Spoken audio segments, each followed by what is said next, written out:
There's one thing, did you pick this up, guys? At the catch, there's one thing, there's an uplift in the catch of the body.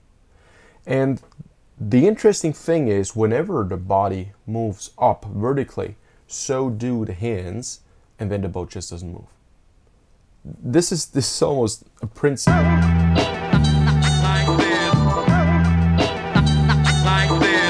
Hello and welcome everybody. Good to have you all here, and welcome to another video analysis for my community. As you all know, if you're part of my community on YouTube, on Instagram, on Facebook, or especially part of the Art and Training Facebook group, you're welcome to send me your footage and I will analyze it for free. This is Stephen Alla. He's from the US. He's a single sculler masters rower. He's not quite 40 yet. I don't know if you'd like to hear that, Stephen, but for me, you're just under 40 because I'm about your age. The interesting thing about your footage is that you have a lot of power in that stroke, but there's something where that speed is a bit interrupted. And I want to quickly dive into your rowing and try to find out what are the 1-2 main things you should be looking at right now in order to improve your boat speed. Alright guys, interesting stuff. Come on. Alright Stephen, take a couple more strokes. Jump. It's exactly right there. Whenever you see an uplift of any part in the trunk at the catch, you know the boat is not going to accelerate so quickly. You might be seeing the splash right here. Yeah, Stephen, you do have a bit of splash, but the splash from the blades is only a byproduct of you bringing the upper body up at the catch. Now, the question is, why are you bringing the upper body up and what's the result? Let's reverse the order. What is the result? And then let's find out why. And when we know why, we can figure out a solution to the problem. Now, the result of your upper pivot is, you see the blade is just going deeper. Now, this is the first time where you now have force connection. And you also see it in the tension of the muscles. Before that, you see they're pretty relaxed, but you're already driving.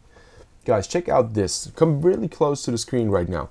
You see where my cursor is and you see the legs. The legs are moving, but the muscle groups here are not activated.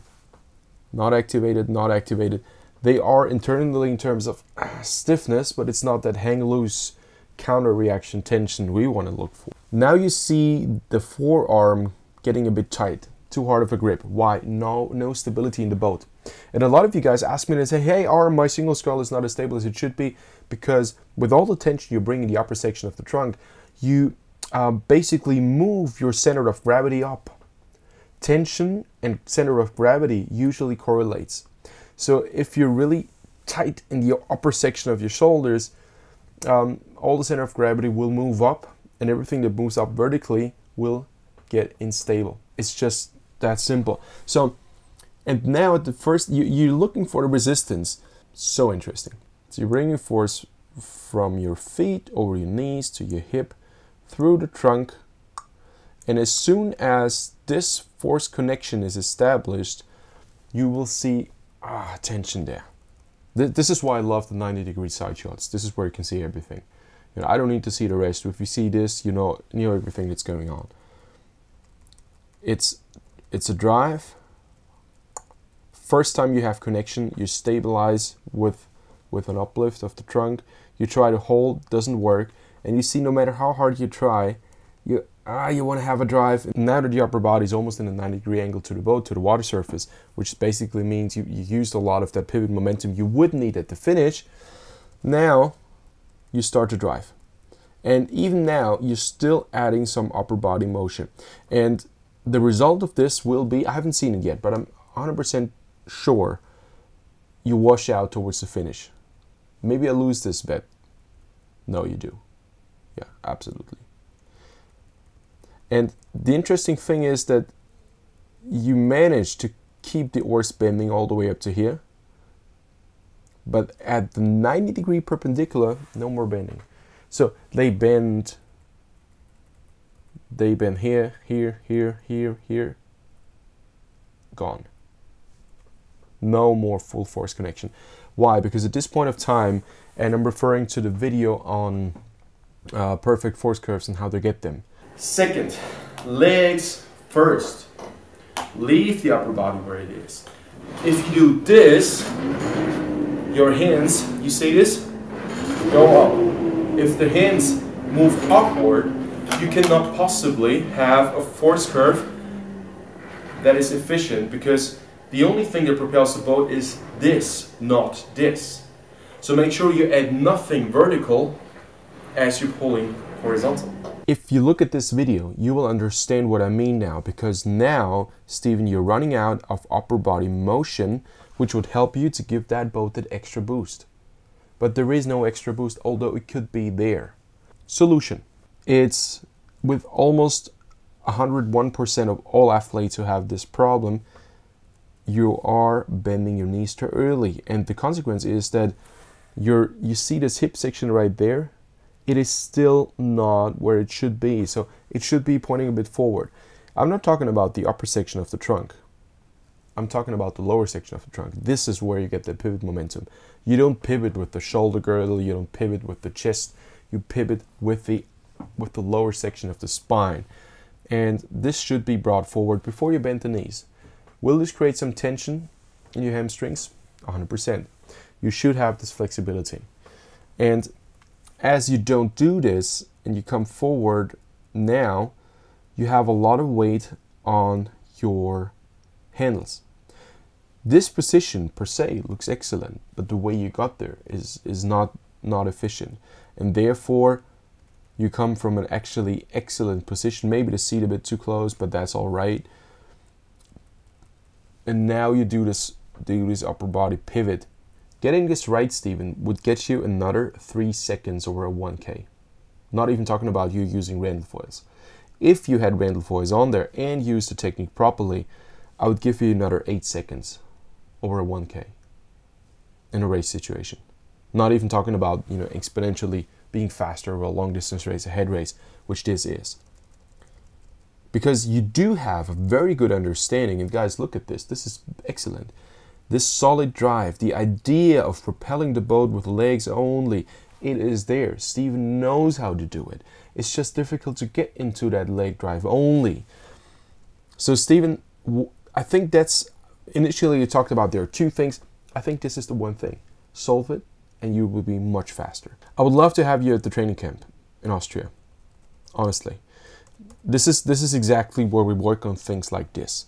So we get now a training camp coming up in April 22nd to April 25th in Austria, in Vienna. I live in Vienna, but the reason why I don't do it anywhere else is because so many masters athletes bring their families. So they enjoy the city, burn the credit cards, and my athletes are, they have free mind to do the training. And I just went through the list of athletes. They come from 9 different countries. That's awesome. That's absolutely awesome. 9 different countries. They all come to Vienna, and it's going to be just a fun-packed 4-day training camp. And we're going to do the same thing all over in summer, just before the World Masters. And now it's a good time to make an announcement. Look, a lot of you guys have asked me to do a training camp before the Euromasters Munich in Germany. I just talked to the administration in Munich. The guys are really nice there. And they say, yeah, it's possible. July 11 to 14 or 15, 14 I think. So we could do 4 days prep before the Euromasters. We could do the race preparation exactly where that Euromasters regatta takes place. So if you're interested, just drop me an email. It's info@rmtraining.com. Let me know that you're interested, and I organize everything. If you want to register for the spring training camp now in April to get the season started, it's on rmtraining.com. You just go to camps and then you go to spring training camp 2020. There are still some open spots, not a lot of them, but a few are there. If you need rental boats, we got you covered. Single scull will be $150 for the entire camp, and a double will be $250 for the entire camp, but most people rode a single. But you can row team boats. For the summer camp, it's exactly the same. You go to rmtraining.com, camps, summer camp, and you register online. All right, guys. Stephen, I talked about camps now, not your technique. Let's go back to your technique. Let's rewatch this entire thing, Stephen, and see you row in action. What does it look like in true speed? Yeah, exactly. The thing that got me going and the thing that got me interested is that little puck. You see this? Why is there a downward motion of the entire trunk and hands? And this is usually not because athletes are lazy. It is because athletes are forced to do this. Why, Stephen, would you be forced to do this? Because you enter the water in an upward motion. It's like drawing a half circle. It seems like, physically speaking, if you start the stroke with a half circle, semicircle going up, you have to finish it with a semicircle. The only way you can interrupt this motion pattern is when you completely let go of all the forces which you actually want to apply through the drive with your legs. This is the only way, and this is not what we want. So therefore, everybody basically sticks to that and just washes out. But this is nothing that happens intentionally. Let's look at this once more. Yeah. This isn't happening intentionally. It's just you are at the catch and a race situation, you become tired anyway. So it's the edges that make the difference, because the main drive, Stephen, is excellent. Absolutely excellent. I can't emphasize this enough. This part right there. Just the drive. I know your upper body isn't stable because of the wrong prep you did before. But this just worked. Oh, phenomenal. Looks very good. Alright guys, I wish you all the best. I hope this was as interesting for you as it was for me. Stephen, thanks for the footage. And I'm very, very much looking forward to see all of you guys soon. If you have not subscribed, please do it. It means a lot to me. I just want to see how quickly I can hit the 10K subscriber mark. And I would love to have you all on board. Share the video, show it to your friends, get everybody on board. And see you next time, guys. Have a good day. Bye-bye.